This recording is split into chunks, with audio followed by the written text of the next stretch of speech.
Thank you. 11-year veteran, is that an obvious choice, do you think, Kyle, given the experience and pedigree he brings to the job? Well, we think he was a great choice, but I think one of the major benefits that we had was that we had a number of candidates for the position, and we were able to go through each player. Not that there was anything overly negative about any of them. It was legitimately a case where we felt we had a number of players that could carry that honor, and in the end just decided as a collective group that John fit the role the absolute best at this time, and that's how we were going to go ahead. But obviously he's very well deserving. Everything's already been written and said about him, and we haven't learned anything new about him since he's come here, and I think that's really in the end the reason for it. He's everything that we thought he would be, and there's nothing negative about him whatsoever, so it's great for him and a great honor for he and his family. Kyle, was there any did anything change after the filling? No, not at all. This was exactly what we had planned and what we had discussed well before that size, so it didn't affect our decision making whatsoever. On that front, when did you actually have the conversation with John to say we want to be the captain? How do you feel? We told John and his family. We had them in on Monday night, Monday afternoon, this past Monday afternoon. So. How did that go? Oh, it was great. I think Steve's got some of that coverage forthcoming from our people and from our staff, and discussions with John. But he and his wife and the young little guy, the youngest Tavares, were a big part of it. So it was a nice moment, and it was great to be able to share it with them. How did you decide on how you wanted to announce the captain? I think we went through a number of things. I think you look at the way that it's been done here before, and I think in the end we decided that we wanted to share it with the most fans that we could at the same time, and with the arena sold out, and with being opening night, and the number of people that will be watching, plus we thought that would just be important for our players and for our group, and sort of an understated way of doing it. No real pomp and circumstance. I know it may have been drawn out a little bit longer than everyone would have liked, but we thought it fit the person who was getting the honor, and best fit what we were trying to do as an organization. Was it a factor that he was a captain before? Not really. It was nice that he has done that before, but we think being the captain here is probably a very different type thing than it is than most places in the league, and we just felt that he could best execute that. Is this the right time for the organization, Kyle, to finally have the captain? I think Chris, having seen the team last year evolve and see the guys evolve, but also knowing all that John brought, but seeing rather than just doing it right away or doing it when he first came in, seeing what he brought to our group each day, because I think all groups are different, and the impact that people coming and going into the fabrics of those organizations is different. But seeing the way that he was last year, I think really put it over the top with us. Why does it say that Austin was getting an A, and also Mitch and Riley? Well, Morgan will wear his permanently, and Austin and Mitch will rotate throughout the season. I think we feel that both Austin and Mitch are key leaders for our team. They happen to be the youngest leaders, Lance, and we look at our goal is to help them continue to grow. But both of them have shown in various different ways that they do it. They're very different people, but have both shown leadership for our group, and we hope to see them continue to grow on and off the ice. And Morgan, it goes without saying, has been an excellent leader for us for a long time, and that's why his alternate captain symbol is permanent. So you had conversations with Morgan and Austin about how did they take it? They weren't going to be. Mitch always gets left out of the mix here. Yeah. It was good. We had conversations with all of them, and then we had a conversation as a collective group, but it was great. Morgan is outstanding, and we went through it all with Austin last week, and then introduced it to the group throughout the week. So, I mean, they can, I don't want to answer for them. They can give you the blow-by-blow later tonight, but I think they all understood as we looked at it, and you talked to the players and you talked to the staff. I think it became obvious that John was going to be the guy. Mike said yesterday he called Jake Muzzin the off-ice leader of this team, and I think the road leader.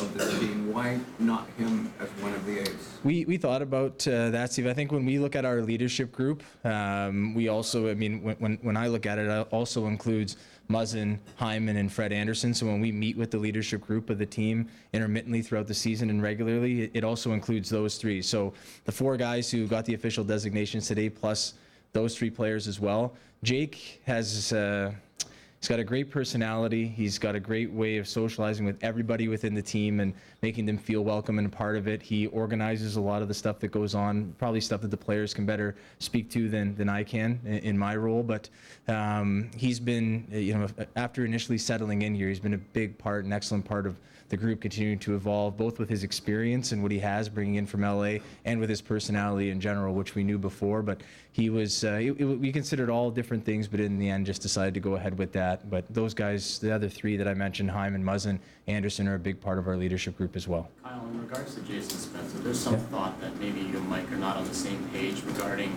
his role in the team. What was the conversation like regarding him not playing tonight?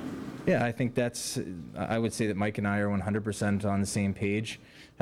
Mike, as he outlined earlier today, had his rationale and reasoning, and I know it's disappointing for Jason, and I totally understand that. I get that it's the first game. I get why it is a discussion, but I think as we judge these things, Michael, in the end of the season, we want to look back and see how it went overall. And I get that today's a big occasion and can be seen in whatever light it's seen as it pertains to Jason, but we want to look back at the end of the year and say it was a very positive thing for him, and this is what was decided was the best way to go about that, despite the disappointment today. When you and Mike met with Jason to sort of map out what could be his role on this team, I think it was a couple of days before July 1st, what was that role described as for him? Because clearly it left him with the impression that he wanted to come here. Yeah, I think, going back to that at the end of June, Pierre, the discussion was, it was very transparent in terms of what it was going to be. It was before we had completed the trade, so we still had Nas on the team. So looking at our centers, he knew we had Tavares,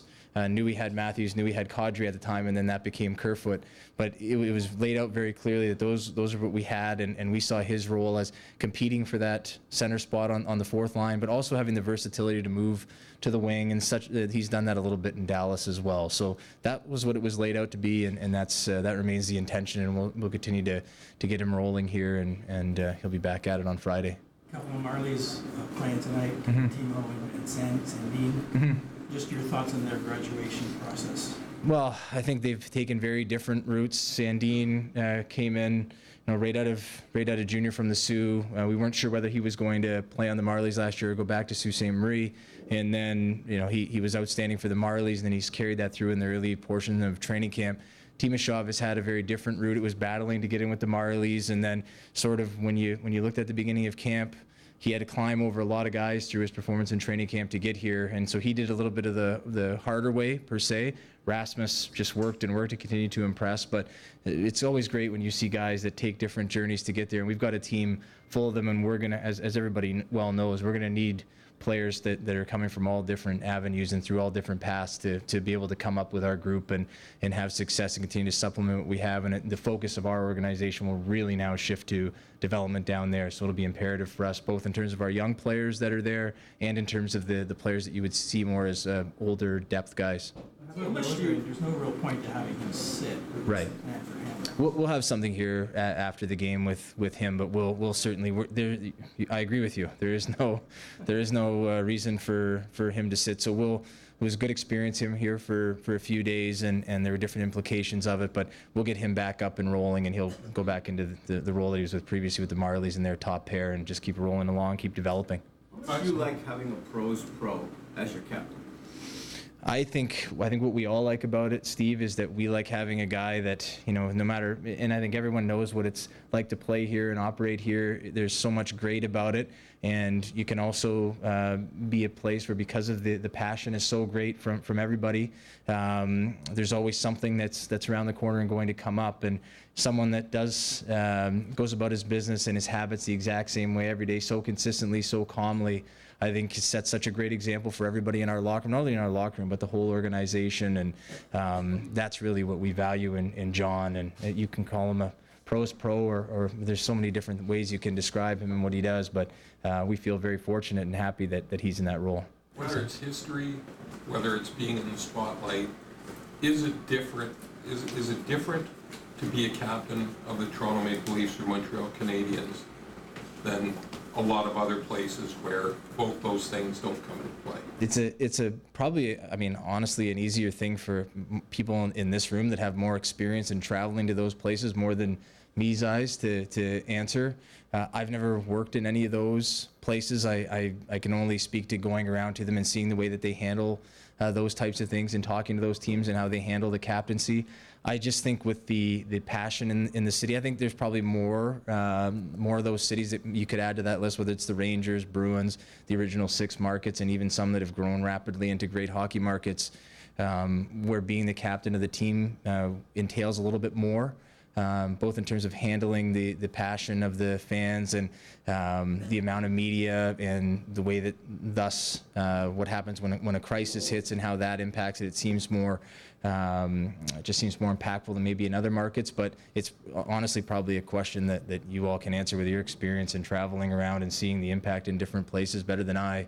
This has been the only place I've been in the league so far. Well, I just want to say, I don't think anywhere in the league how you told John Tavares or how he found out he was going to be captain. I don't know if you addressed that because I was here a little later, but So yeah. Whose idea was it? Maybe if you haven't addressed it, you could explain it, but it was an incredible emotional thing. The creativity behind it all is standing to my left and Steve Keogh.